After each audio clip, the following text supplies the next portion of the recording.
awesome creative powers. Nature, who created death? Man or nature? Capitalism or nature? Nature created death. Who created pain and suffering?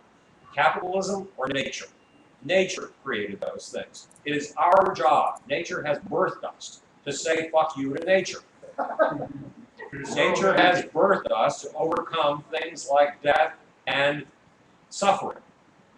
Nature has birthed us to be able to see those things. We didn't decide to see those things. You and I see those things because it's in us. It's part of our nature. Oh, yes, it's our job to be critical of nature. It's our job to constantly transcend nature. It's our job to constantly transform nature. If we have dreams, nature has given them to us. And two of our most persistent dreams are truth and justice, truth and compassion. If that's what nature is planted in us as a dream, it's our job to turn it into a reality. Period. We have no choice. Truth and compassion. Yes. And beauty, no? What about beauty? Beauty is another subject, and it's very complex. Because beauty is a tragedy too. You're going to beauty for a brief time in life, and then it goes. And that too is something I say fuck you to nature about. What? Does that answer the question? Has it come time for us to transcend our period 200,000 years on this planet? We are transcending it. We are transcending it every decade now. Well, let's hope you're right. But it's our job, our job, the people in this room, it is your job, and it is my job to make that transcendence happen all the more justly, all the more compassionately, all the more warmly, with beauty lasting forever, instead of being just a brief trick of nature that disappears and then abandons us. I don't mean just physical beauty, but beauty and metaphysical harmony, you know, in general. Yeah. Well, Actually like to reshape it. yeah. We don't know where our sense of beauty comes from. With all of our evolutionary biology, and I've been a fairly major figure in the evolutionary biology movement, I founded a group called the Group Selection Squad that have changed the way we look at evolutionary biology. And with all of our evolutionary biology and psychology, we still only understand a fragment of what beauty is all about. If beauty gives us aspirations, where do we get those aspirations? Where do we get a sense of beauty? Nature. So what is nature telling us to do? Go far beyond the reality I've given you, my child. Go far beyond it. I was in Serbia a few months ago, and apparently during World War I, a quarter of the population was killed in World War I, mostly men. And you know, we're told that people, you know, genetic mutation happens at a steady rate or whatever, and that's how things change. But within a very short time, and apparently this is a fact in Serbia. I mean, I can go through the whole, you know, thing, but I'm told that within a very short period of time, that the birth rate was much more, substantially more statistically male being born than there were female.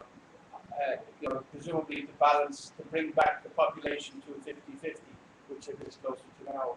What's the mechanism that's causing that? It's not like the genetic. There is a mechanism. There has is. Yeah. World War II. That's not it. That's not. That's There's a biological mechanism. That's not Darwin's thing. Yeah, it is. There's a biological mechanism that actually rebalances populations, and I forget how it works. I was doing the research on it when I wrote my first book. Well, he said that it's like genetic mutation, which is apparently random. Apparently, you know, it has to be one straight gene. Well, you're talking about gender balance, so yeah, but and that's a different thing than genetic mutation.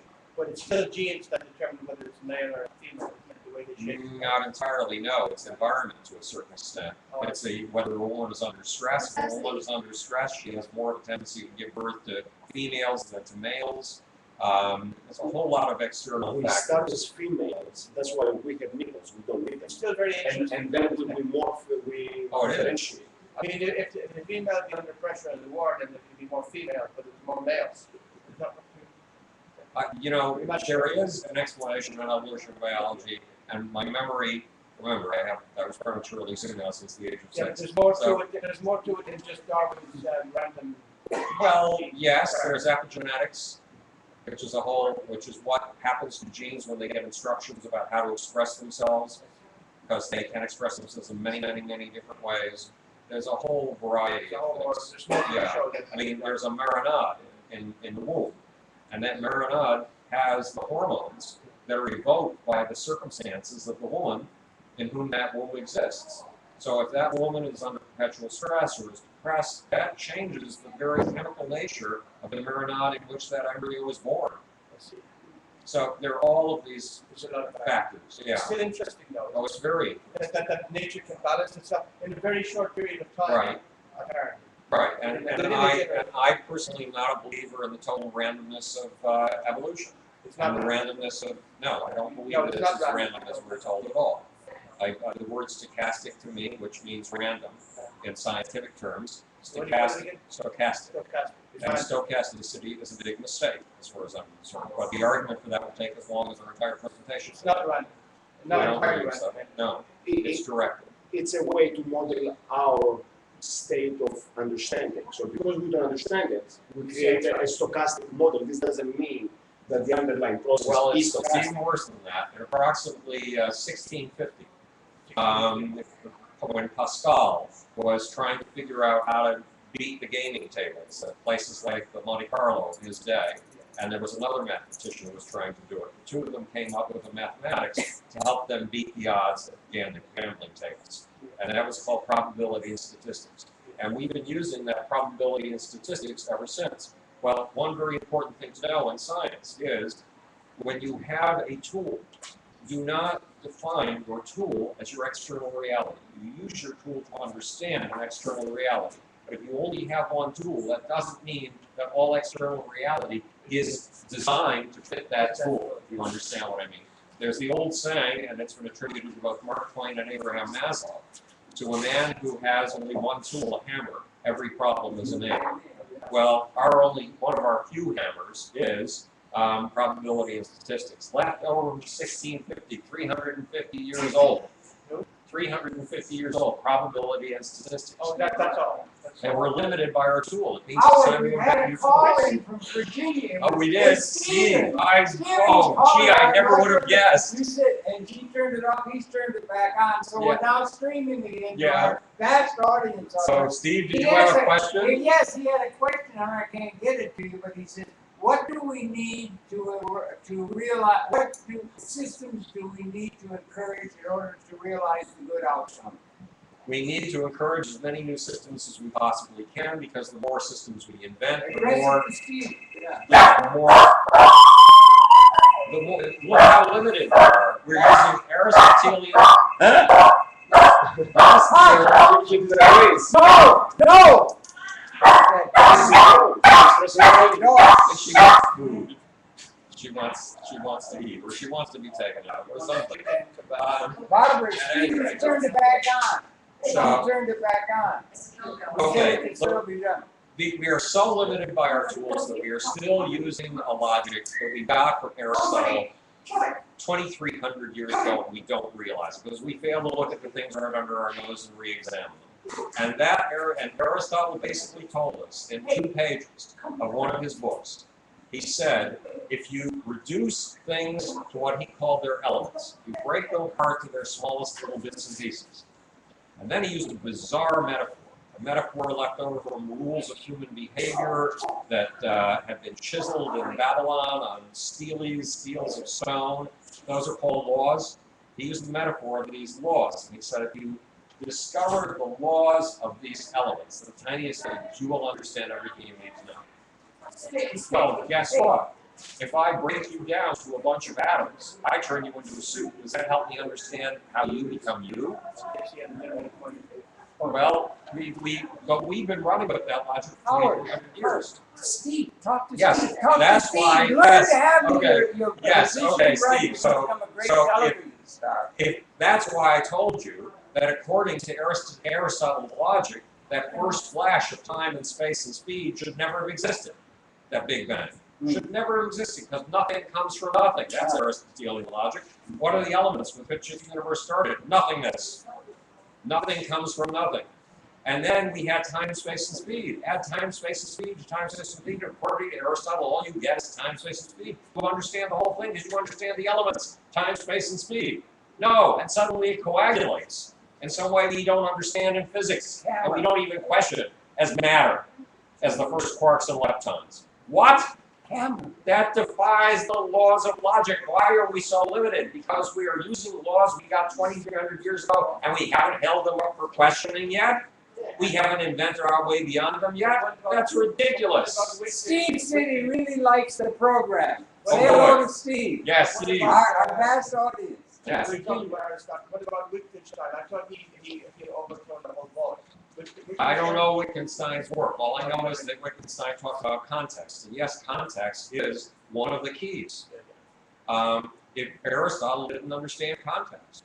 Aristotle thought that if you take Shakespeare and you break it down to its elements, what do you get? 24 letters of the alphabet. Now, by understanding 24 letters of the alphabet, do you understand Macbeth? Not by a long shot. You have to see the sentences and sequence the paragraphs and sequence the characters and sequence the timing, the chronology of the plot, and the whole thing as it reverberates in a cultural context to play on our ambitions and our guilts and our sense of identification with the characters. That's context. Yeah, but that's exactly understanding the elements and how they interplay. I think you're making a play with words. No, I mean, because I'm even- talking about the difference between reductionism and holism. Right. And the fact that the two need each other desperately, and there isn't enough real holism in science these days. Absolutely, absolutely. But language, I mean, even the logical statements you make, that's predicated on a language that functions on the logic of Aristotle. So unless you're arguing for the dismantling of language, Oh and no, then that's what just- Aristotle's implicit argument is. That if you dismantle language and break it down to 24 letters, you understand the whole thing. That's crazy. No. Yeah. This is not what he said. Yes, it's in, oh God, I can never remember the name of the book because it's one of his more obscure things. It'll come to me. It's in he lays out the whole program of modern science in 2 pages. He says, start by stating your axioms, give your definitions. That's the axiomatic method for. Right, and it's the same pages in which he says But that metaphor is not science. So that dialectical process is infinite. That's that's where you actually converge with Aristotle, because Aristotle didn't say that this process is fine. It's actually infinite. That's the dialectics that then later Marx tried to like morph into his dialectic. Right. Well, I'm just.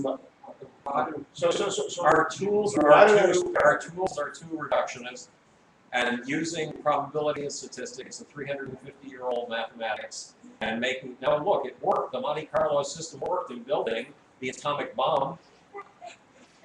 So obviously, some of these systems based on gambling, on random gambles, work, but they're limited. They're profoundly limited. If we're still using 350-year-old tools, what does that tell you about how creative we've been in the last 350 years when it comes to the tools of our science? Or how timeless they are, those tools.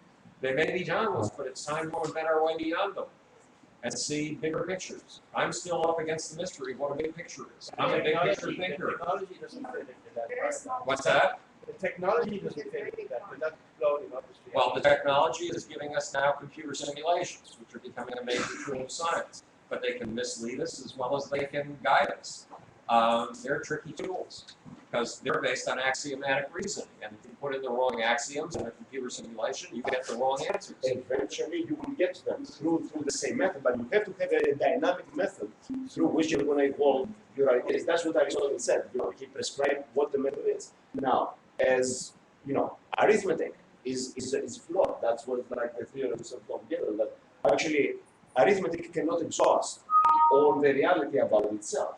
Otherwise, it would be incomplete when our arise. Right. These are flaws. If you accept Gödel's incompleteness theorem. Right. But the process, the dynamics through which you dismantle your logical system is the answer to that logic. I mean, it's not. I think you are there are 2 processes. One is the dismantling that you've alluded to, and the other is the mantling, the invention of a new system or the perception of a whole system in operation. And it's in the perception of the system that we're failing right now. Even nonlinear dynamics and things like that don't help us grasp the system. They may help us grasp a hurricane, but they don't help us grasp the forces of history. And I want a science that can grasp the forces of history. I mean, that's my challenge, is to bring this. What's that? I want a science that can grasp the forces of history, that can understand everything from an Einstein to a Hitler. that's going to understand how Franklin Delano Roosevelt and Winston Churchill managed to hold out against Hitler and prevail against him. Because he was a magician, and these two guys were not. I mean, yes, these two guys were able to manifest impossible things through the sheer power of will. Look at Winston Churchill. He was a perpetual depressive. He called his depression his black dog. And he went through 10 particularly strong years of depression before World War II because he was blacklisted. He was considered a failure. Nobody wanted to have anything to do with him. And he made it through that and saved Western civilization as we know it. How the hell did he do that, and how has our science come to help us understand it? That's the challenge. I need to get beyond elementary particles, well, including. So, yeah. So I have a question. Yeah. I've been feeling you for a while, and you're a vacuum cleaner for information and knowledge. But your mind, how do you integrate that? What's your relationship to information, and what's your relationship to what you want? Okay, part of my relationship to knowledge is expressed through the timeline. The timeline allows me to put everything in relationship to everything else. Simple little device, and yet it has miraculous powers. Because we humans understand things in terms of story. And the second element is what I call omnology. When you're a sophomore in college, everybody tells you you're interested in art history, you're interested in film, you're interested in biology, and you're interested in psychology. Okay, schmuck. You have to recognize something. Yeah, you're a nothing until you pick one of those. And omnology says, screw you. I have 4 curiosities. Those 4 curiosities, if I follow all of them in concert, if I follow every single one of those passions at the same time, they are going to give me a perspective that is utterly unique. And when other people at the age of 40 are suddenly realizing they don't understand why they're here on planet Earth, and they're buying little red sports cars and picking up blondes and cheating on their wives to get some sense of meaning in their lives, you will just be coming back for the first time from the wildlands of where your curiosities take you. You will be coming back with a vision unlike the vision of any other person on planet Earth. And that, you will know why you are here. And it will be just the beginning at the age of 40. Just the barest beginning. That's omnology. Follow all your curiosities simultaneously.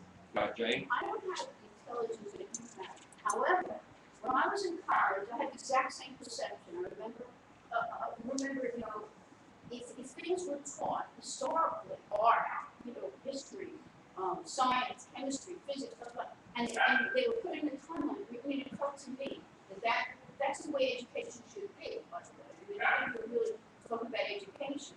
And that's Well, when I was 12 years old, my parents seeing what I never paid any attention in school. I read 2 books a day. So I read a book under the desk all day long and never paid attention to my teachers. And my parents, in desperation, gave me a crack at going to a private school, a really, really wonderful private school. And they sent me at the age of 12 for my interview with the headmaster. I didn't understand an interview. In other words, I didn't understand it. I was supposed to be auditioning for him. I made him audition for me. And I said, look, I will only come to your school if you do 2 things. If you teach me Russian, because Russia is going to be important in the future. This was 1955.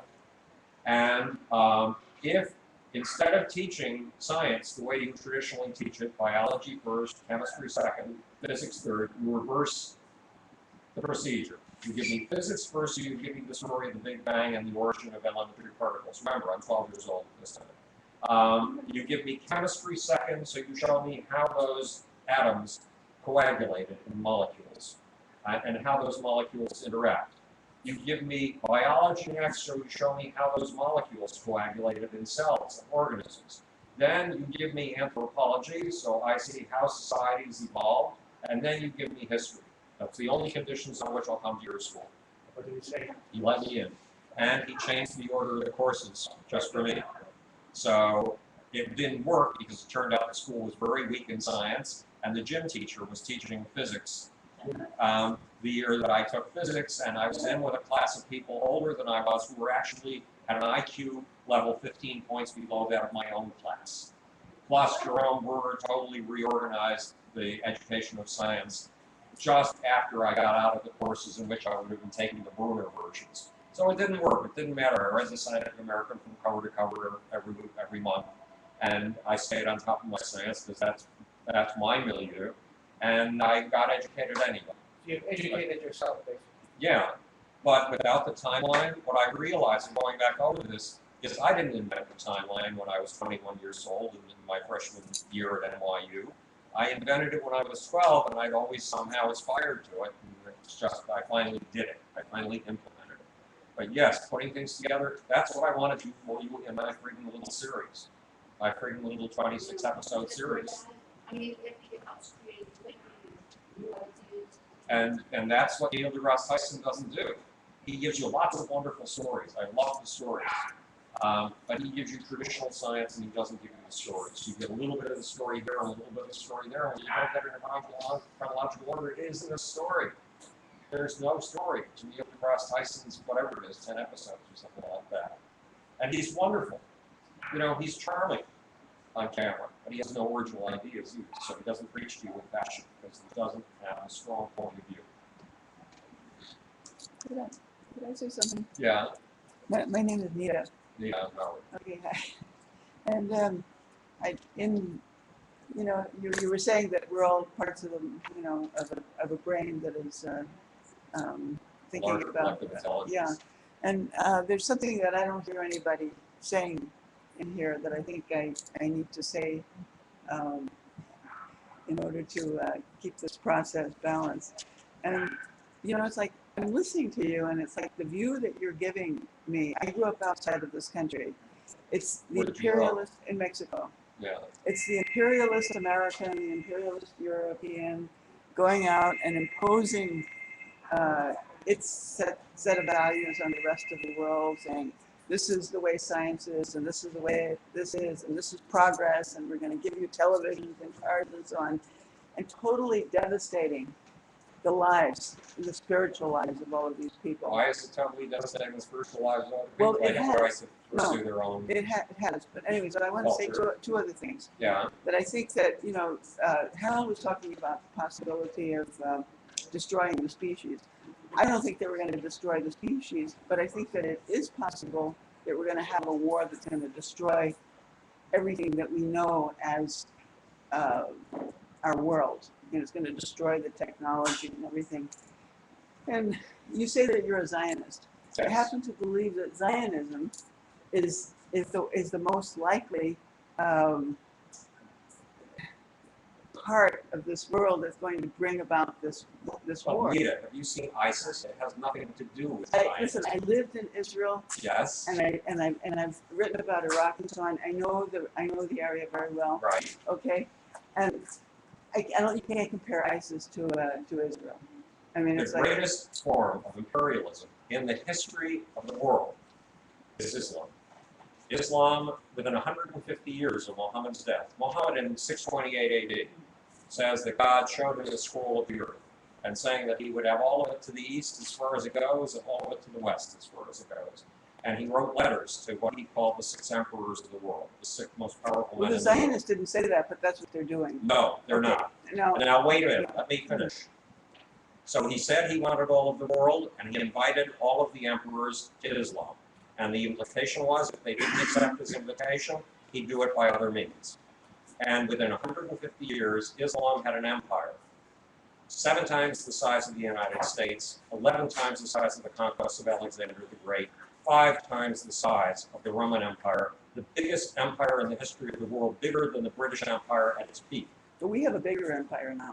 I But don't believe it's that. not a territorial. No, I don't It's agree not with you. territorial in the same No, sense. we will totally disagree about it. And then the I'll- third thing. No, let me bring out one Because other thing. I think that this whole imperialist stuff is a bunch of crap Well, obviously. that has been ladled upon us. And the idea that Israel, a tiny country of 7 million people, is the catalyst for world war, when in fact I you've said got Islam, Zionism. which wants to have I said I'm a Zionism. Zionist. Okay, that's why I'm saying. When I look to you like I Okay. want to cause World War III, do you know how many You know, times I've I'm- gone on coast to coast on 500 radio I'm stations warning the flashpoints that could lead to World War III? I don't want World War III. No way in hell. Nor does any Zionist I Well, I'm know. a supporter of Gilad Atzmon's thinking. I don't know who that is. You don't know? Well, you should look him up. Gilad Yeah. Atzmon. He's a former Israeli, and he wrote a book called The Wandering Who.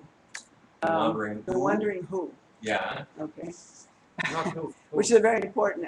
And Mark Ellis, by the way, has said that he's a prophet.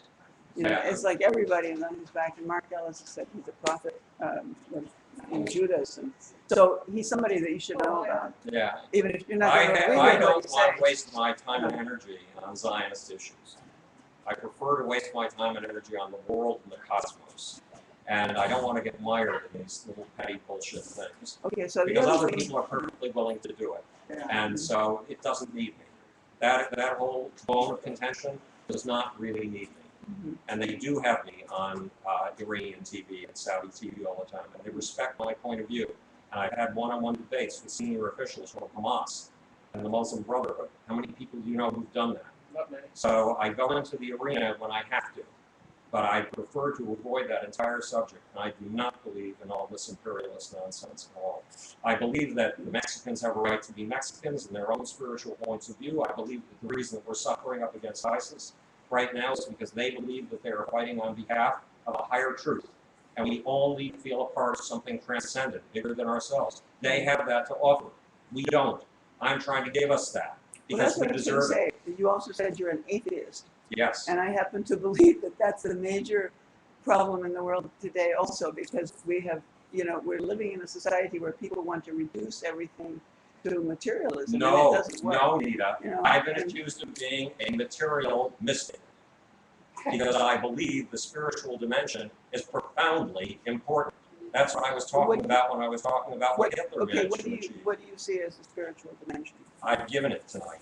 I've been trying to tell you that we have achieved Didn't these sound like a astonishing. spiritual. That's not a spiritual dimension. Then some other night we'll do a lecture for you on spiritualism, okay? And I'll go head to head with you on the spiritual issue because I've devoted my whole life to it.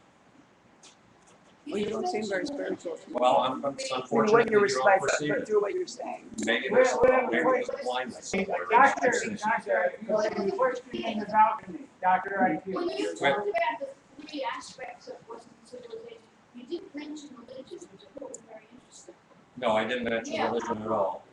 Because to me, it's not part of what's actually powered the West. You know, when the founding fathers got together and they put together two brilliant documents, the Declaration of Independence, and which profoundly changed the world we live in today by saying all men are created equal, with an equal right to life, liberty, and the pursuit of happiness. Those are lines that are dictating the way the world goes today. Those are a higher something to dedicate yourself to, something worth living and dying for. And when they put together a constitution which by some miracle has managed to instantiate ideals like no cruel and unusual punishment and freedom of expression and freedom of assembly, it's a miracle that they pulled this off. But they did not, these guys were deists. These gods basically Yeah. believed that nature and God are one. These gods were not people who believed that through the suffering of Jesus Christ on the cross we all gain salvation. It wasn't religious beliefs that were powering what they achieved, nor were religious beliefs what powered any of our great achievements. The telegraph, the railroad, which wasn't entirely ours, that was developed in Britain. And you're saying that the United States is the center of the Western world, and then England and France. No, and Spain, England and developed those are not part of it? the railroads. Germany and the United States developed the electrical industry and the chemical industry. And these are all things, they may seem material to Nita, but these are all things that have transformed our spiritual lives. These are all things that have allowed a bunch of people sitting in this room who are not members of an aristocracy, who are members of a middle class, to sit around discussing the relationship between the spiritual and material world. 200 years ago, that couldn't have been possible, except for a very tiny handful of humans. I have no interest in that, but my interest in religion, which I'm not religious either. Yeah. Even anti-religious, but religion developed out of an attempt to explain what you're talking about, the unknown, I think, about the unknown, how the world began. Don't you think that religion has come out of that? Well, I didn't tell you this, okay? I got, at the age of 13, after 3 years, a quarter of my life or something like that in science, I realized that my job was to look into the forces of history. It was really more than that. I wouldn't confess to myself that I was an atheist because I had a bar mitzvah coming up. and it would be a bar mitzvah.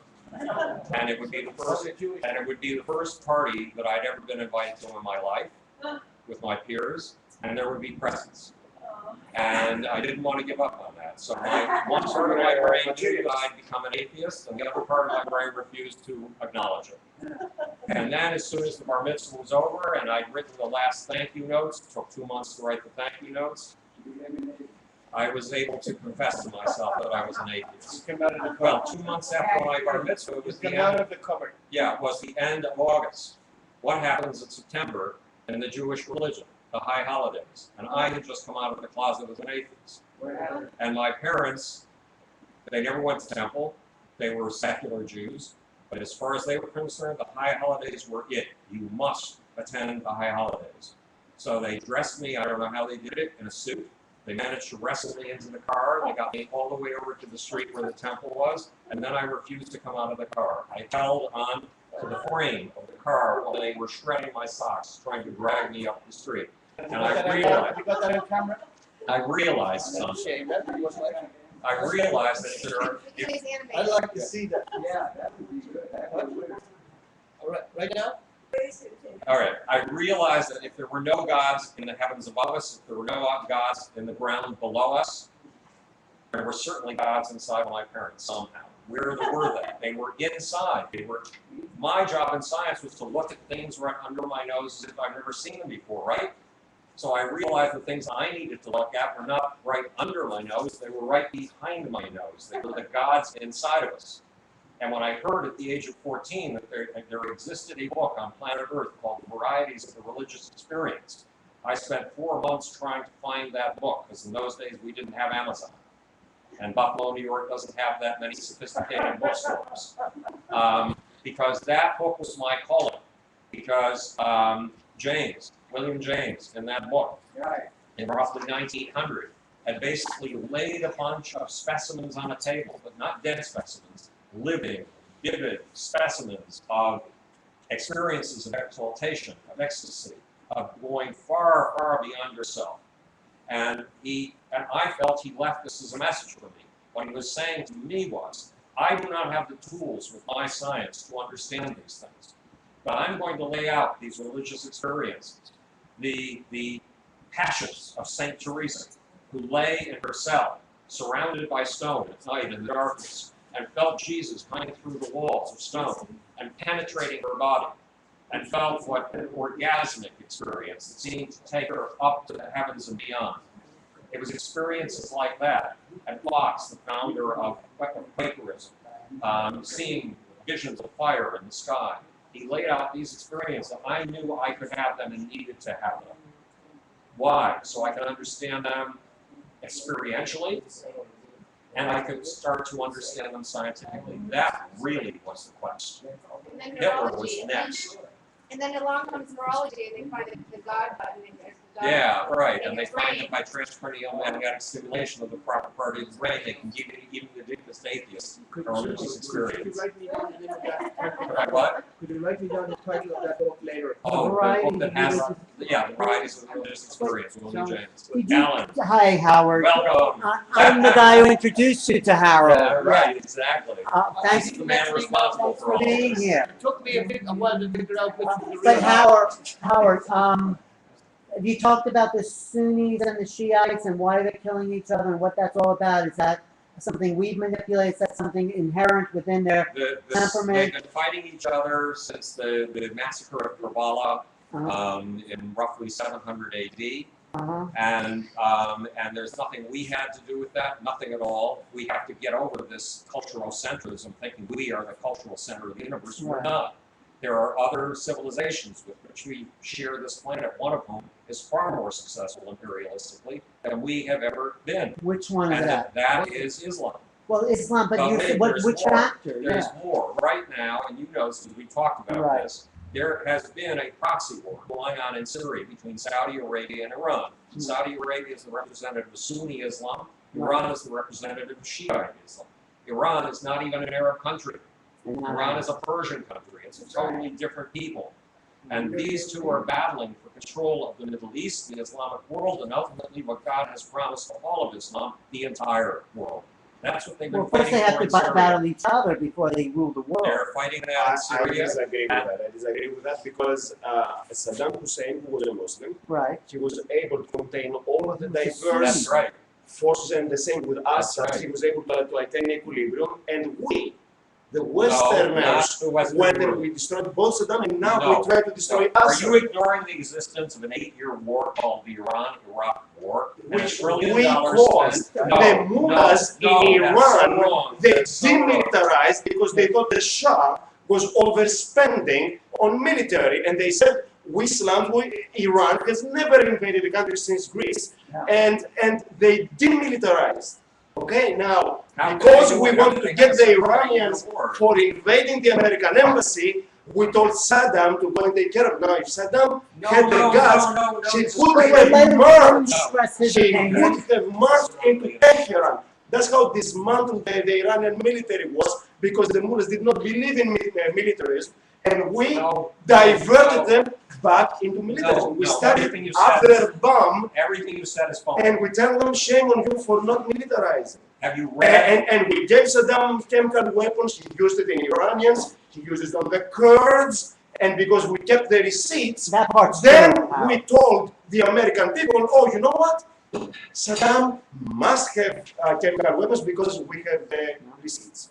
And now we have to we created another false war. So in you're Qatar. saying we gave Saddam chemical weapons, and you're saying what? That we didn't? I'm telling you That that ISIL, the ISIL problem Yeah. was solved within Islam. Because Okay? he was a Right. dictator, And we Saddam. went and we destabilized all that because we'd rather have them kill each other I agree with that. than have strong countries that possibly okay, could challenge our hegemony. this No. is the curse of what you're talking about, but I'm not That's sure you facts. I realize it that didn't way. say opinion. This That's is facts. this is imagining that only we have power and agency in the world, and that no other culture has power and agency in this world. No, I And didn't say that. He said is he says the I didn't say Iranians and the that. Saudis are fighting over which I didn't is the say that predominant. Iraq did not have Islamic power. centripetal forces, but they had a system and they had a leader that was able to keep everybody, Christians too. Now Christians I are being agree. slaughtered That's left and right. quite correct. I have friends from Iraq who glory in the secularism of Saddam Hussein's whatever it was. But we got rid of it. No, we didn't get rid Yes, of we it. did. Oh, wait, no, but wait a minute. And now we want to get rid of Assad. Because why is Assad our enemy? Because Saudi In Arabia, between, and Saudi why are Arabia we is- funding Al Qaeda? Why are we funding ISIL? I mean, Barack Obama, he's trying to appropriate $500 million to give to the opposition, who's actually been run over by the Islamists. We are funding them in Syria. We always fund both sides, that's the issue. No. Right, so There's- what are you okay, saying, a lot Howard? of this is- We want to go against Assad because Assad is a friend of Iran, and for some reason, we have tried to manufacture an enemy out of Iran. Iran is not our enemy, it's Israel's enemy. That's crazy. Oh, Okay, what do you say, Howard? And it's Okay. a manufactured Can I enemy. talk It's No, not I can't. even Israel's enemy. All right, It's some people want to let's manufacture see enemies. what his side of the story has to say, but thank you. Have you read the Iranian constitution? I know how Iran behaves. Iran hasn't invaded anybody. That's crazy. It has 5 proxy armies. Why did Israel develop nuclear weapons? What's It's secretly and in violation of our mandates. And why today Israel and North Korea are the only two countries in the world that haven't signed the non-proliferation treaty. Iran has. But somehow we don't have a problem. We have a problem with North Korea, but somehow we have a problem with them, but not with Israel. Why? what is the Quds Force? Huh? What is it that's Brigadier General Qasem Soleimani runs, the Quds Force? What is it? What's If you don't know what it is, then you don't know the reality of the situation. explain it? It's The not Quds tell us. Force is basically the external expeditionary force of Iran. It runs proxy armies. It Where? runs, well, one is called Hezbollah, you've heard of it. Hezbollah is a product of the creation of Israel and the brutalization of Palestinians. And the same with ISIL, the same with all the other factions. They are a product of our aggression. They didn't exist before. Wow. And actually the Palestinians, the PLFP, started 25 years after the Palestinians didn't see justice, not even from the Arabs, not from the United Nations, not from the West, not from anybody. We drove them and told them, you have to take Then ownership. why does their founding documents start by quoting the Ayatollah Khomeini, who was the George Washington of the Islamic Revolution in Iran? Why do all of their weapons in Hezbollah come from Iran through Syria? Where did their 40,000 missiles come from? Yes, they did before. They came from Israel? The Islamic Revolution, we created it. No. We went and we overthrew Mossadegh, which was the democratically elected leader in Iraq in 1953, and we brought the Shah. No. We brought a dictator because Well, that's true. We did bring the Shah. We wanted a neo-colonialist takeover of Iran's oil. Okay. Okay. This is a long discussion. There's a lot of And history. then the Islamic Revolution was the liberation of the Iranian people from that dictator we imposed. What's- Okay. And we What's your story? Look, this sounds very knowledgeable, and you deliver it with a great deal of passion and belief. But in fact, I spent 40 years studying Islam. I spent 3 years studying nothing but the vocabulary of Osama bin Laden and its origins in the history of Muhammad, in Ibn Ishaq, Al-Tabari, the Hadith, and the Quran. And you don't understand the origins of I the do Iranian because I Revolution. come from a country that has What country is experienced that? the imperialism of Islam for centuries. Greece, Oh, you come from of Greece. course. Yes, you're right. And we were kicked out from, from Turkey, from Egypt, from everywhere. No, not from Ireland, you never got Huh? you never got kicked out of Ireland. We're not the same people. Okay. I don't Well, want to bring there's that a up. there's a transcendent point here. You and I can disagree about facts, and we can go on for hours if I have the strength to go on for hours about But I this. do want to ask you, if we're I supporting, don't have any reason to support if we're Islam, that's what I'm supporting the Saudis that Yeah. are the Sunnis, and we're also looking to align with the Iranians, which are the Shiites, how can we be supporting both sides? We haven't been. We were supporting the Saudis until 6 months ago. The Saudis, the Sunnis, and now we need Saudi oil. How can we go against them? We have gone against them. We've abandoned them. We have. Yes. What Why about don't their we make oil? Iranian They've been finding more oil in other sources like in America. What's that? What happened 6 months? The Obama administration did a turnaround, and the Saudis under the Bush administration had a prince who basically lived at the White House and was considered an unofficial part of the White House, and he did whatever Saudi Arabia asked us to. And Obama reconsidered that policy and decided to abandon it. So how does that affect us, our Well, politics? they found oil in other sources, so they don't need the Saudi Well, oil. we have found oil in a lot of sources. 5 years ago, I was invited to Washington to meet with the heads of the 13 heads of the research and development labs, the 13 research and development labs for the energy department.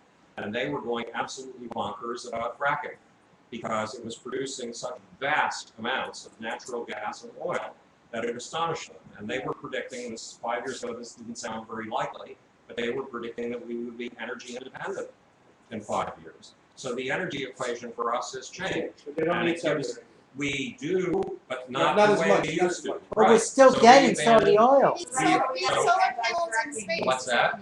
So that's why we have this anti-fracking movement, because it's too profitable if we, Because we're going to contaminate all Well, our it's water toxic. first. enable us.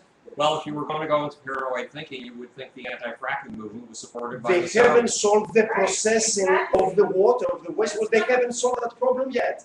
And EPA was caught. The EPA, the almighty, democratically, influenced anti-Republican EPA, was caught red-handed. It was in the New York Times that it was supposed to test for how these radioactive materials, if they're going to percolate into the rivers and the water horizon. And they were caught by activists that they were testing upstream, not downstream as they were supposed to. And then, of course, they would come up with a report, oh, that fracking's safe. No. That's why we have to be vigilant. We are the democracy. We are the demos. I don't think fracking's safe. Do you, Uh, Howard? Not yet. We hope it will. I hope it will. No, but it's not. yet. It's toxic. Here's the trick. Okay. You're 13 years old. Okay. You realize that your job is to understand from the inside and from the outside religious experiences Okay. and the forces of history. You're watching the forces of history right here.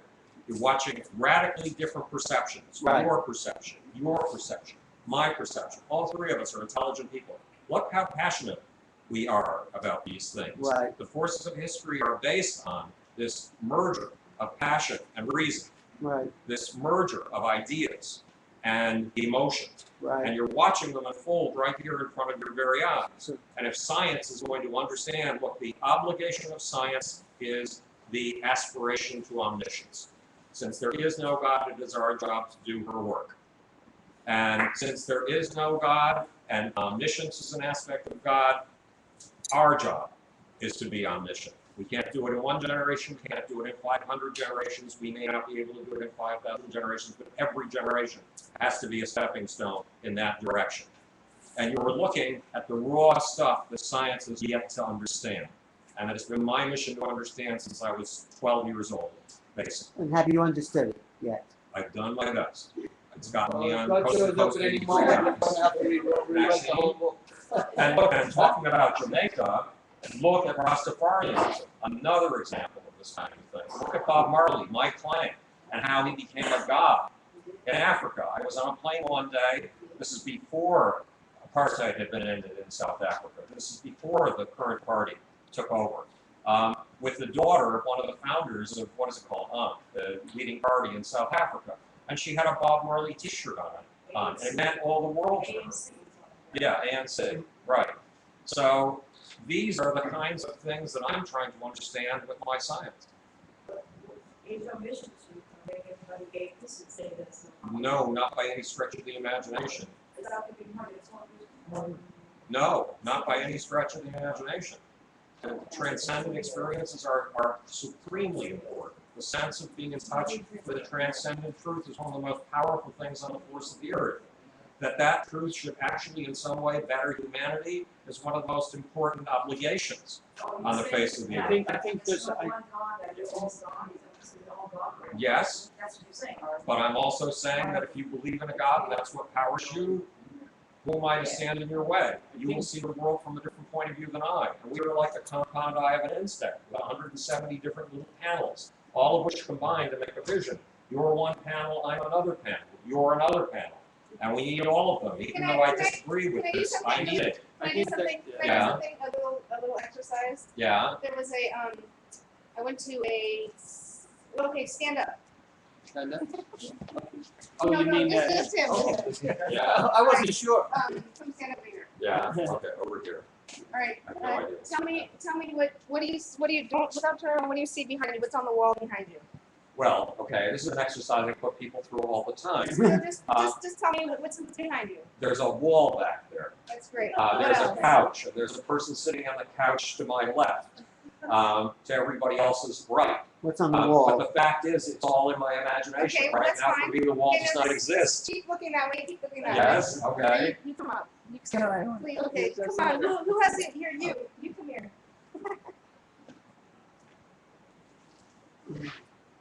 No Put your- hitting put your- below the put your- belt. Put your back to him.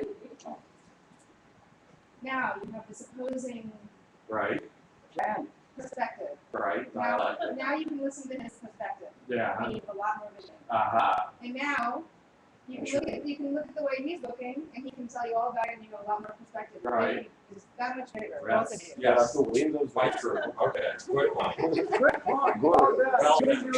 Yes. Well That's done. what we I need. think there's, I think that there's a lot of confusion. I think that religion and spirituality have got interlinked too much, and that's what's causing confusion. And spirituality doesn't have to be wedded with religion. It's No, not completely at all. different. And I think that's caused a lot of misunderstanding and confusion. Look, I have a And indeed, relationship. belief in God and spirituality are not mutually exclusive. I have a relationship with a guy named Andrew Cohen. Have you heard of him? Andrew Cohen? Andrew Cohen. Oh, Yeah, he used to put out a magazine called What Is Enlightenment. It was big, it was He's lost- gorgeous, it He was just left, glossy. left His organization. yeah, he Well, that's not a good retired. thing. You know about Why? that. No, I have to get in touch with him. I'll have No, to he email him. totally stepped down and said he had too much ego. He's no longer the guru. That's amazing. Okay, but the point is that Andrew Cohen was very kind to me. Here's a spiritual teacher who's gone to India and believes in releasing your ego and believes in becoming one with, laying back and becoming one with the infinite and all of that. And he was kind enough to bring me into his center in New York to speak several times. I just got out of bed. I've been in bed for 15 years, so for anybody to reach out to me was an amazement. He brought his entire staff while I was still in bed down to my home in Brooklyn, to my bedroom, and 7 people came down from Foxhall, Massachusetts to talk to me for 7 hours one night. He was remarkably kind to me. And in one of the many events that he invited me to where I was going to speak, this is one where I was going to speak and he was going to speak. And I realized that Andrew was about to go on and speak about releasing your ego. And so, since my job is to go where nobody else dares to go, it was my job to talk about the importance of ego and how ego is a flotation cushion. For the 20 years of your life when you aspire to something but you're not there yet, the reality simply doesn't match your dreams. If you don't have ego to help you hold on to those dreams, you're sunk. Those dreams will disappear. So ego is a flotation cushion. But like any good thing in excess is a poison, and that's true of ego. So I spoke about the value of ego, knowing that's the last thing in the world anything in this audience expected to hear. And then Andrew got up and spoke about getting rid of your ego. Well, 3 years later, I wrote a book called The Genius of the Beast, A Radical Revision of Capitalism, and it's an anthem. It's an anthem to give us a vision, to show us that we are working on things much higher than ourselves. And Andrew wrote a blurb for it. And he was the first person to see that this book was really about taking things from the dimension of the spiritual into the realm of the real, into the realm of the material, in order to change the material world. And I was stunned because that spiritual aspect of what I'm doing, I keep very hidden. Very, very hidden. And It was his department. yeah, but Andrew saw it, and I was extremely grateful. So 2 years later, when Andrew wrote a book and asked me to blurb it, well, I owed him, right? But I dreaded reading the book. I did not want to read another book about getting rid of your ego and lapsing back into the infinite one. And meanwhile, I had a realization that there are 2 poles of enlightenment. I've been after enlightenment since I was a kid, and so had Andrew. But there is passive enlightenment, which is laying back and becoming one with the infinite. And then there's active enlightenment. I experienced it most when I was 16 years old. I was the head of the programming committee in my high school. The kids didn't want to have anything to do with me. I was very unpopular, but they had me emceeing their assemblies 5 days a week of programming, 2 of them. And one day the juniors came up to me and said, would you advertise our dance for us? Not realizing that I had never been welcome at a dance in my life and was not going to be welcome at this one, and this was a very ironic request. So I put a piece of music on, and I can't dance. I mean, my parents sent me to dancing school, and one of their many attempts to make me normal, it did not work. I do cannot believe dance. So I went up on stage and looked like a Looney Tune drawn on LSD. I did my own movement. And that's how the TV show opens up. Apparently, is he is doing a dance for the I hope opening. not. For the opening. At any rate, the result was it was one of those nights, if you've ever spoken in front of an audience, sometimes you have an audience whose pupils dilate and their faces melt and you feel their energy coming through you and you have an out-of-body experience, you're not in your body anymore, that energy is coursing through you, coursing up to something inside you, being amplified and utterly changed and coming back through your body out to them, and it's an astonishing, stunning, amazing experience. So that became the model of a transcendent experience, but this is not an experience of laying back and becoming one with the infinite. It's an experience of dancing your ass off. Lying, lying back. What? Lying back. Lying back, I see, okay. So, but it's not an experience of lying back, right, Peter? And becoming one with the universe. It's the very opposite. It is like surfing on the wave of the attention and the emotions of your fellow human beings. And that is an alternative form of enlightenment, because everything you know, everything you ever were, everything you ever will be, comes to life inside of you in some way and just lights you up. So I proposed to Andrew's people that one day we do an on-stage debate, dialectic, on active enlightenment versus passive enlightenment. But before that can ever happen, I had a note from Andrew saying, I have just written a book. Could you please read it? And I owed him, but I dreaded it. And when I read it, it was like the flip side of The Genius of the Beast, my book. It was like the part of the genius of the beast I never could have written myself. It was about how the human obligation in life is to be part of the evolutionary process. And the evolutionary process is a process that makes absolutely unexpected and possible things happen, time after time after time. And it is our job to be part of that transition from fantasy to impossibility to reality, to commodity, the thing that people take for granted and they get bored with, and then move on from there. The step, people take it for granted, it becomes a step on which they stand to see the next level up. And that, he said, was our obligation. That's what he said transcendence, that's what he said enlightenment was all about. And all of a sudden, he had come over from the passive side of enlightenment to the active side of enlightenment. I was stunned. So I'll have to contact him about his resignation. Yeah, he just fell from grace Yeah, well, that's terrible. about because he's 6 months tremendously ago. organized. You Gio? talk about soul exchange. Yeah, one of the points I made with my artists, look, okay, I knew nothing about pop culture. I didn't belong in pop culture, right? But I didn't belong on a stage dancing either. And if I was going to get into the myth-making machinery of society, getting in through pop culture was not just an avenue, but to get in through people like Michael Jackson. What an amazing opportunity for a fucking scientist. How in the world do you get that kind of a chance to be not just a part of what these people are, but helping take an unknown from Minneapolis who was 19 years old and helping put him on stage, put him in front of the public as Prince, help make him a permanent part of the public consciousness of his time. That's an incredible opportunity because you have to do something to understand it. You can't just observe it from the outside, or you will never really understand it. What was the question again, Gio? About soul exchange. So if you came, let's imagine you, Bell, were representing a client, and you came to my office. I told you something simple. If you expected me to fashion an image for you, if you expected me to fashion an artificial mask, and then tell you that with that mask I would make you a superstar, I would call my best competitor on the phone and get you an appointment within 2 hours, because you didn't belong with me.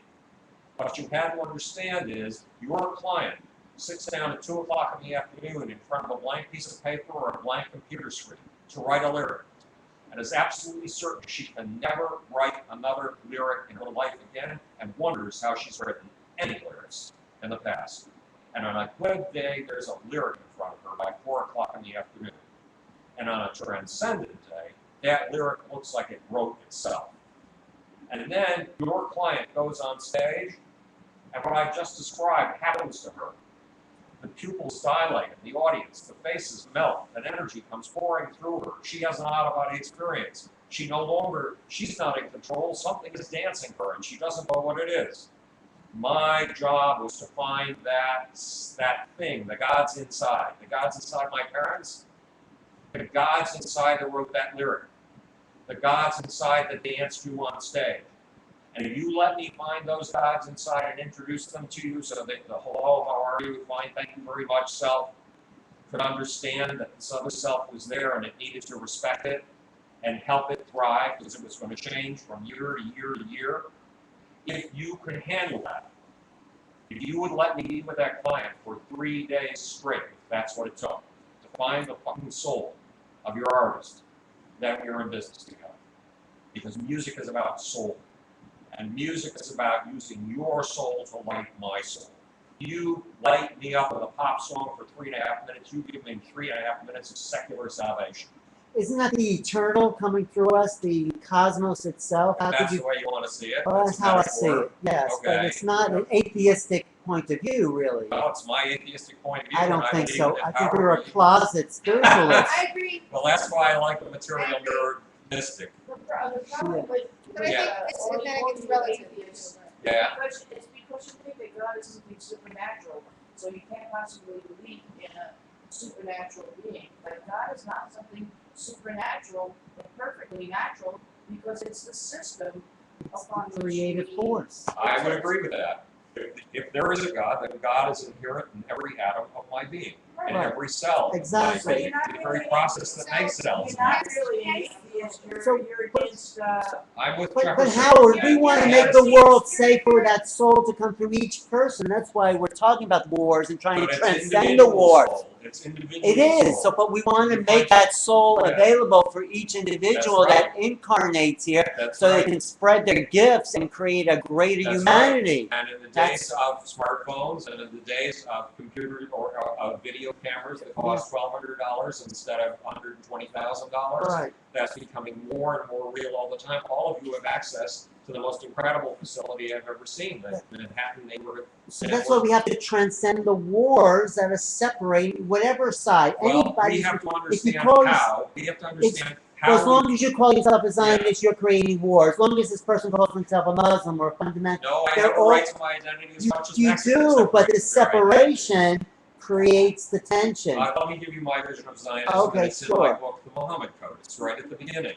When I was a child, my grandmother and my parents had these little cans wrapped in white with blue Logan Davids on them and a little slit to put in coins. They were Right. saving for something that didn't exist yet. It was Okay. 1944. 1948, 7, Okay. and they were saving for a state that didn't exist yet, Israel. And they were very proud because the Jewish community in Buffalo, New York had just built this big, at least it looked big to me at the time, I was very small, this big, super modern Jewish center. Uh-huh. And there was a mural across the entrance to the Jewish center. And to me, that mural summed up Zionism. And what it said to me is, you will take the deserts and you will make them bloom as gardens. You will take the malarial swamps and you will turn them into fertile farms. And having done that, you will show your closest cousins on the face of planet Earth, the Arabs, how to do that with their 330 million square miles of empty desert territory. Which they haven't done. I've That's been not doing it true. to the best of my They ability. haven't done. That is not But true. that's not being a Zionist. That's Yeah, being a it human. is. The Arabs And haven't. why The create? Arabs We haven't. that Zionism came out of an awful thing called World War II. No, the it came out of an concentration awful thing camps. It came out of an awful thing being expelled from your homeland Whatever by it 4 came out. different imperial powers. But The do we Babylonians, need the those Assyrians, things now? the Assyrians, the Babylonians, Right. the Romans, who then renamed I the know, but territory. let's get over it. Let's get over No, this. I refuse. No, well, you I can. have You the can same go. right to a homeland as any other people. What on the face of homeland? planet New Earth. York City's your homeland. That's right. Brooklyn. But you are constructing now because I mean, if we go to the history of Judaism, you were transient from that land. You only lived there for a few hundred years. Well, maybe So- 1100. You're not yeah. even Jewish or And anything. then we came back, and we came Other back over people and have over more again. history in there. The homeland so- exists as a mental if you construct. start asserting that I have, based on what my God told me, What? that I'm going to have a right to the land that you have, then that's going to be an eternal chaos of violence. That's why it's this vicious circle of violence that I think it's preposterous that we No. keep. Do you have a right to Greece? We never left Greece. Uh, Actually, we were occupied many times, That's and right. all the occupiers left, and we stayed there. Actually, but You're probably but we- descended from the occupier. but we have diaspora. Half of the population of Greece outside of Greece, and now they're trying to kick us out of our own country. That's what the Greek crisis And it's been is. going on over and over again. The Ottoman Empire was Yes, like and they're trying to But commit can we genocide transcend empires? physically and verbally. But why would a happy American Jewish family want to colonize the Middle East? It That's doesn't. what I don't Oh, that's the word And you colonization. don't live in the Middle East. You live here. My spirit lives in both No, it places. doesn't. That's a Yes, it mental does. idea. No, I guess You it's live more here. Everyone's a mental idea. No, you're here. You- All Got land right, Maxine. belongs to indigenous people. What's that? All land belongs to indigenous people. Oh, we were indigenous from roughly, We're, Well, we're 100 indigenous to New ACI. York now. and the indigenous people in the Americas were only indigenous from 12,000 years ago on. We were all I migrants. said it all belongs to who they are, indigenous people. And, Well, we're and all indigenous. indigenous people migrated to And where I they work are. in indigenous people and forums, and it's in a land. Yeah. No matter who takes on that, it's still land. So, Dell, I just wanted to say that Maxine and I have to go, but we wanted to Oh. thank, we want to thank you, Howard, and you, Carol, for a very stimulating, informative, educational. not to mention Passion Charged Evening. Yes, it was just absolutely wonderful, and I wanted to ask you if you know what an atheistic insomnia that does. No, what? It stays up all night, and wonders if it's a doll. That's Well, you true. can do shit, darling, yeah, absolutely, you should get in the comedy club. You'll see something like remember to do the dog. Oh, thank you, it's very informative. Thanks, Bill, thank you, honey. So we'll be in And touch. nonsense, All right. dyslexia. So we're 3 hours into this. Should we keep Nonsense, going? Well, if you want, we got another, well, you're right, we're getting down. Well, we can go a couple more hours. Let's get back to it, I'll see you guys soon. Maxine, be well. We can talk more in about Take good care of my reggae children. Take good care of my reggae Did you children. enjoy We it? need to stop so that we can meet some of these people. The oxytocin. I want to meet some of these people before they leave. I know, but we need to. Take Jenny's number. No, I- Well, okay, should we do a little brief code on aging and how to beat it? Aging and how to beat it? I didn't actually. Yeah. All right. Howard, we have 20 minutes left on this tape, so why don't we put 18 minutes to finish Okay, this out? we'll do aging and how to beat it. Yeah. Let's talk about aging. Okay, let's talk about aging, but we need to calm down and focus. We need to wait until the conversation is over. What? So we, Oh, sorry, so sorry. we did. I interrupted. So I've been asked to do aging and how to beat it. Okay, and I really don't have any credentials for that because I'm 71 years old. So I have to Yes, you do 650 push-ups. But You I just did, said, yes, I did 650 push-ups in a row without stopping on Friday, and unfortunately was humiliated and was only able to do 610 today. oh, In 8 minutes. how do you do it? Can you show us a push-up? I don't think I can because I'm holding on to this. Oh. Do you go all the ways down? I have no clothes on at the time, Oh, so okay. I'm not covered with all That's these okay. things. That's okay. My clothes are not that far from the ground. Really, and back up Oh, yeah. 650 times. 650. Any independent verification of these phenomena? Whether we start the TV show with him doing push-ups Yes, naked yes, or dancing. naked, naked Howard Right. Bloom. Has anybody independently verified all these push-ups? It's a number. No, I'm alone in the room when I do them. So we just have your word for them. You only have my accept word it. for it, We accept right? So no observers. But your So, word is no, your I wouldn't be bond. able to. How do you It takes all your energy. It takes all your focus. It takes total focus. Barbara wants to know how you beat aging. Okay, Or here's the understand deal. it. Step one, acknowledging.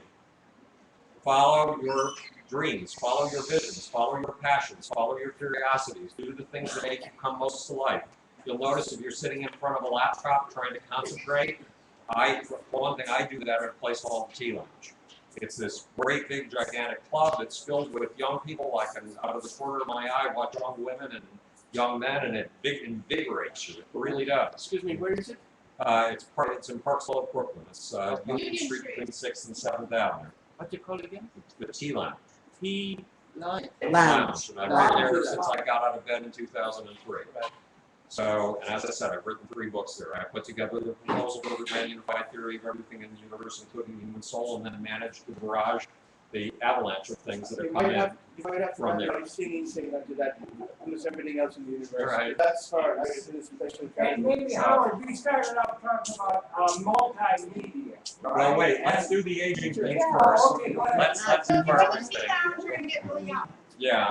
So first you follow your passions. When you're sitting there in one spot and you're staring at your laptop, it's as if there's a river inside of you and you have to ride yourself. And there are certain currents that you can ride that will take you to dead ends, and there are certain currents that you can ride that will excite you for the next minute, the next 2 minutes, the next 3 minutes. And you have to choose those currents that are going to carry you in the direction of excitement. It's a minute-by-minute process of riding the wild river of yourself. It's also a life process, committing yourself to the things that are most important to you. And then it's being courageous enough. What's the first rule of science? That rule of truth. The truth in any place, including the present of your life. But it's the rule of courage. You always learn. Yeah. So if your agent tells you you're finished in a certain realm and you're deeply committed to that realm, screw it. It's time to go beyond that. It's time to show him his role. All those things contribute enormously. If you have nothing to live for, if you have nothing that you're passionate about, you're not going to continue to live. Your body operates on an apoptotic system. What's an apoptotic system? Apoptosis is one of the most studied biological phenomena in the last 30 years. It's called pre-programmed cell death. In other words, every cell in your body is built with a suicide pill. It's built with a little chemical mechanism that kills it off. And every second it's measuring to what extent it's needed. And only to the extent that it feels it's needed does it keep that poison pill at bay. But the day it feels unneeded by others, other cells in your body primarily, there goes the poison pill. And your entire body is built on that apoptotic system. You wonder where depression comes from. You were feeling unneeded. That's when depression hits you. Depression is an apoptotic mechanism. It's telling you go out and find something you're passionate about that you can do on behalf of your fellow human beings. That other human beings will love you. You need that. You need, and when you were 16 years old, and people asked you what you wanted to do for the rest of your life, you told them, I want to help people. That was accurate. It's only to the extent that you are helping other people in some way, even if you are struggling to do it, that you know when you go home at night that you've done something good and wise, and that you have whatever it takes to give you the strength for the next day. And that includes not just the strength for your mind, it includes the strength for your body. And number two, exercise. When I wake up in the morning, I do the push-ups. Now, I've only been doing them for 5 years. I started them at the age of 65. Why? Because I acquired a girlfriend when I was 65 years old. And I looked in the mirror one day, and I'm a scrawny little guy, and there's very little fat on me. But I noticed my pectoral muscles looked saggy, and to me it looked ugly. And I tried to think of an exercise I could do that would correct that. And I remembered from my youth push-ups. I worked and worked and worked when I was 19 years old until I finally got up to 92 push-ups. I was very proud of it. So I dropped to the floor the first day. I worked out a routine. I do this first thing, the routine is this. You get up in the morning, you go straight to the bathroom, you take care of that, you go straight to the floor with not a stitch on, and you do nothing but those push-ups, and you hate every second of it. You hate it when you reach 10 and you don't think you're going to get to 20. You hate it when you reach 20 and you don't think you're going to get to 40. And eventually you get to, on a humiliating day, 400. And on a good day, 600. You force yourself. You use your discipline. Can you bring a video camera for that experience? I haven't been able to figure out a way to do it without distracting me from what the fuck I need to do. No, he will distract you. Yes, there's another. Yeah, well, my nakedness might distract me. And that would certainly distract me. So is it discipline or exercise that you're trying to? It's both the discipline and the exercise. But here is the deal. You wake up, if you were anywhere past the age of 50, you wake up aware of the fact that society gives you this framework to work with for aging. So once you wake up, in the first 10 minutes of the day, your mind begins collecting every little tiny ache and pain within it. And you string them like blobs of meat on a shish kebab skewer. You string them on this central perception that I am getting older, I am aging, I am falling apart. If you do push-ups, the first thing in the morning, your body says, screw you. And that perception disappears for the rest of the day. It is an astonishing little perceptual trick. Oh, why don't you do some sit-ups as well to work on your, Because you need I only have a very limited amount of time in which to do this physical stuff. 8 minutes you do that. I do that for 8 minutes. 8 minutes, 600 push-ups. Yeah, but I only look, every once in a while I look at the clock. And That that's must just be on the impression Guinness statement. Book of Records. No, I looked at the Guinness Book of Records, and 10,000 push-ups in a row is something like the record. Yeah, but that takes 6 I'm months. nowhere near it. That takes 6 months. Yeah, Why not put sit-ups I mean, or jumping jacks? This is what I have. Look, it doesn't matter what you do. Yeah, But push-ups are very useful because they're a real test of your body. I'd say so. And you can count them. And being able to count them is very important. So, okay, step number 2. When you were in the bathroom, there's a little exercise routine you can do. And this is falling off of me, so I'm going to have to put this down somehow. But there's a little exercise routine you can do. It's called He said put it in your pocket. Put it in my pocket. All my pockets are full. It's called isometrics, right? Yeah. Isometrics is really efficient. Why? Because it's working. You know when a woman asks you to show you her bicep and you do this, I've never you're heard that. stretching your tensors versus your extensors. You're using the muscles up here to exercise the muscles down here, and the muscles down here to exercise the muscles up here. So I don't know if you can see these exercises, but the first thing in the morning, here's the routine. I invented it. Okay? All right. You tense your stomach muscles for all they're worth. Yeah. 130 times. Why 130 times? Good Who the fuck cares? I mean, I don't know. Good number. It's an arbitrary number, okay? Then you want to do your pecs and the muscles back here, the trapeziums or trapezoids or something like that. Because those are the muscles that make you look like you have big shoulders and are going to be attractive to women. Those are the ones that are going to do it, What right? do you actually do with it? You actually just stretch these muscles against these muscles for all they're worth 130 times, right? Then you stretch your arms like this against each other 130 times. Then you do the opposite. You push them against each other 130 times. And then I do this arbitrary thing because I don't, I have to use this every day to put needles in it for this illness, all these drugs. And there isn't enough of this to do it. It gets sore. You So, still have the taking the, what do you call that? chronic fatigue syndrome? I don't think so, but I don't know. I'll take So it. at any rate, but you basically, Does he look like you he's got lift- chronic you fatigue? lift your leg. Not tonight. You do this 45 times, you lift the opposite leg 45 times for this, and then you take a towel and you put it above your head and you yank it as hard as you can 135 times, and you yank it this way 135 times, and you do this. You tighten the muscles. How long does that take you? Is that It part takes of, about 7 minutes. The whole thing? Yeah. that's part of your, And you can do it in the Doesn't it bathroom. count to It's 100? totally portable, Alan. You can do it anywhere you are. I like it. But it's a matter, there's something you have to understand if you're going to make it to 100. And that is an infrastructure of habit. Habit is your greatest ally. I agree. And so if you insert something in your habit, like those push-ups, the very first thing, and all of these isometrics when you get into the bathroom, before you take your bath and after you finish taking your bath, the rest of them, then it's inserted in your infrastructure of habit. Habit will carry you through. And yes, you will still have to exert will to do these painful and irritating things, but guess what? I have a boombox in the bathroom, and the boombox has foreign affairs articles, including a foreign affairs article about this whole thing of America's deposing what's-his-name in 1951 in Iran. You should read it. It's the current issue. Mossadegh, right. And because it's a different point of view, a different perspective than you've ever read. So you're taking in this information. I mean, feed your curiosities, for God's sakes. If they're ravenous and you want to feed them 24 hours a day, that's what I do. It's far more fun these than isometrics being are, bored. they're part of a regime that includes your sit-ups, is that it? No, there are no sit-ups. He does not. Not sit-ups, I'm not saying Push-ups. push-ups. Yeah, It's includes part of push-ups. the regime It's that just a is- slight, it's 10 minutes later that I'm doing He's these trying to isometrics. trick you into saying that you really do push-ups. Sit-ups, yeah. No, I know, I didn't Sit-ups, use right.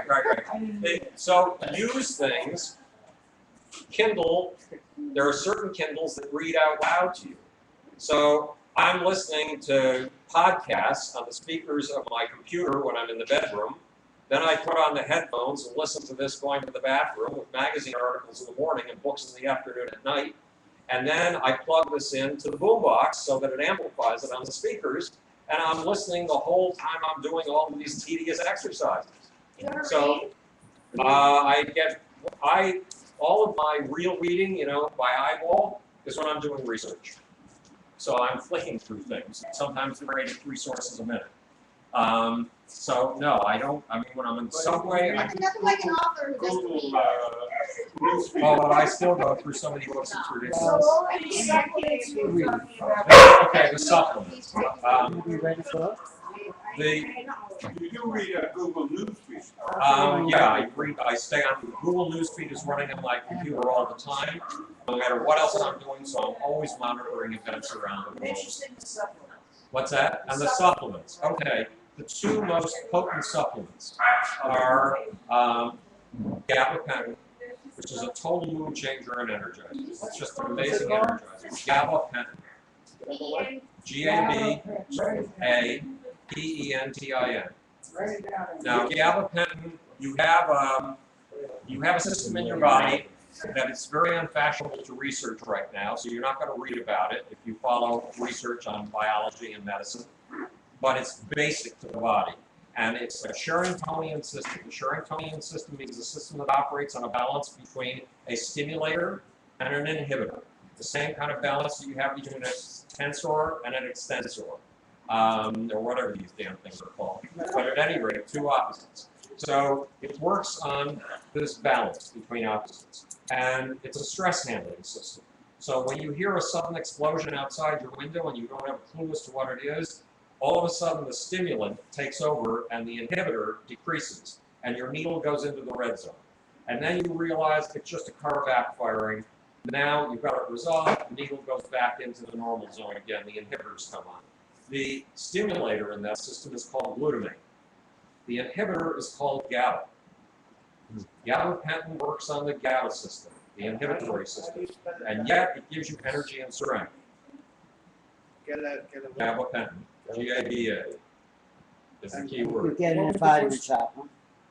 Gabapentin. And you can buy this thing. No, you have to get a prescription for it. Okay. Oh. What was the first one you mentioned? Well, this is the first one. This is the first. Yeah, okay. The second thing that seems to be devilishly effective is oxytocin.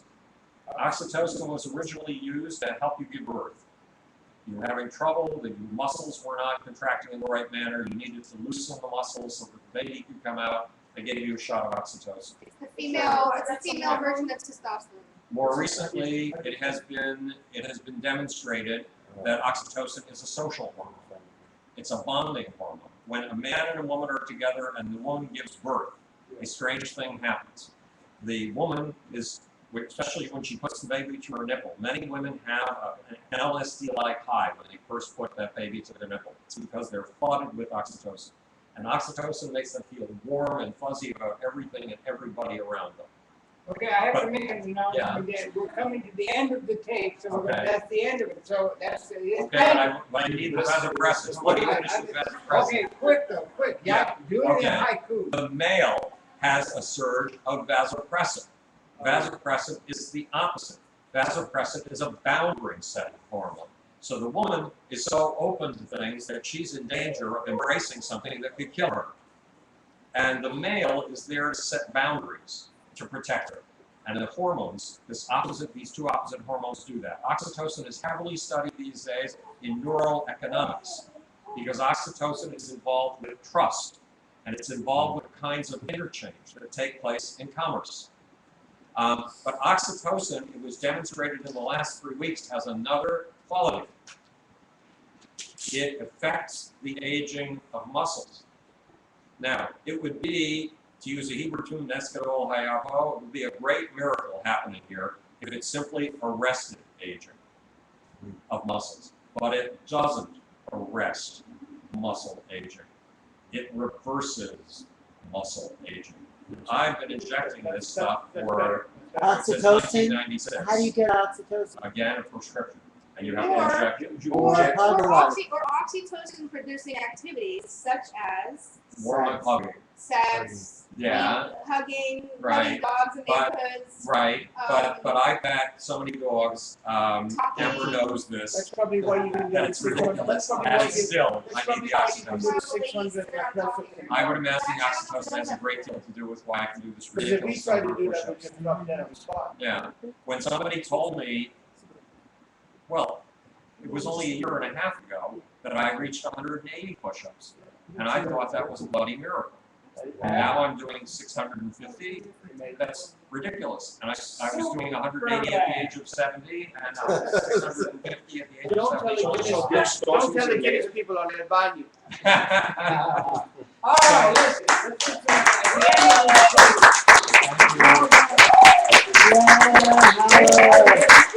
tape. It's too bad you didn't have anything to say. I know. We just so much more glad. Well, thank you. You've been as they say, you've been a lovely audience. Can we still say happy birthday? Oh, Happy birthday to you. who are we singing happy birthday. Oh, me, okay. My birthday week.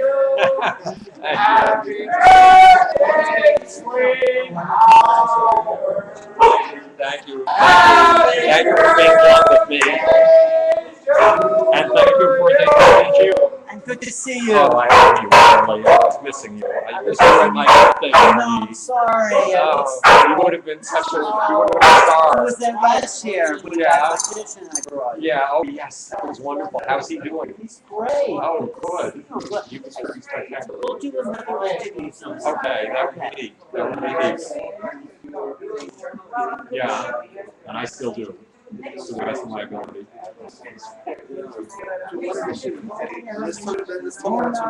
Right. Well, there are these people who do that. Yeah.